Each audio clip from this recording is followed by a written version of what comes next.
I'm Charlene Morse, and this is my audience. Good. Have you graduated high school? Have you gotten married? Have you started a family?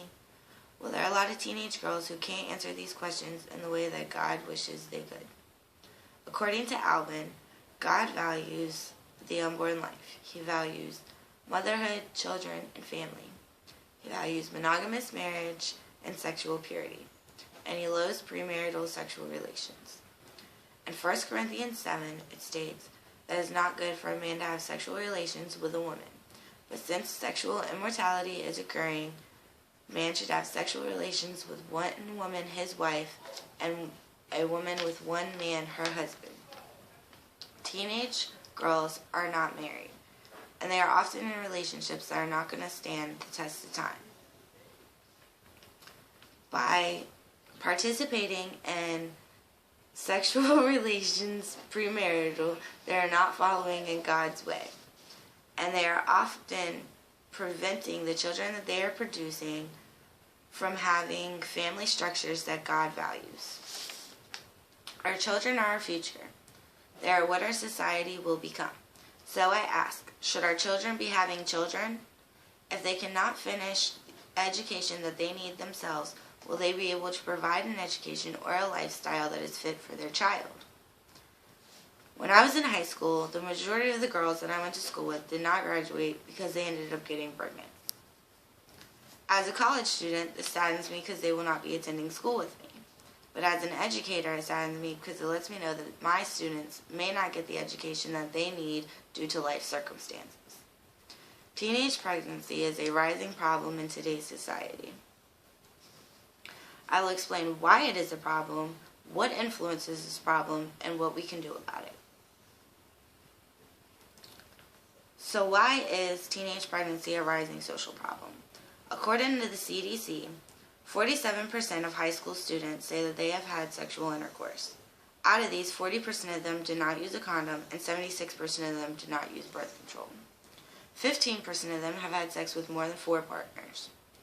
More than 400,000 teen girls gave birth between the ages of 15 and 19 in 2009. Among high school dropouts, 30% of girls say that they did not complete high school due to pregnancy or parenthood. Only 38% of teen mothers have a high school diploma. High school dropouts are less likely to succeed, and this is now essential because they now have a child to raise. So what are some of the influences that teen girls face? Well, the media fames teen pregnancy. An example of this are TV shows such as MTV's Teen Mom and 16 and Pregnant, and CBS talk shows such as Maury, and even nighttime sitcoms such as the new one on CBS called Mom. With eyes full of adultery, they never stop sinning. They seduce the unstable. They are experts in greed and a cursed brood. 2 Peter 2:14. Teenagers are going to follow the example that is set for them. And so the media is going to continue to set this example as long as they are going to continue to watch it. The media is not going to take these programs off the air. So it is our duty to make sure that they do not influence our teens. So what can we do to help? We must increase the education provided to young teens about the risks of premarital and promiscuous sex, as well as the risks and the struggles of being a teen mom. Flee the evil desires of the youth and pursue righteousness, faith, love, and peace, along with those who call on the Lord out of a pure heart. 2 Timothy 2:22. Reports show that state governments are trying to close down facilities such as Planned Parenthood clinics and other clinics that provide similar services.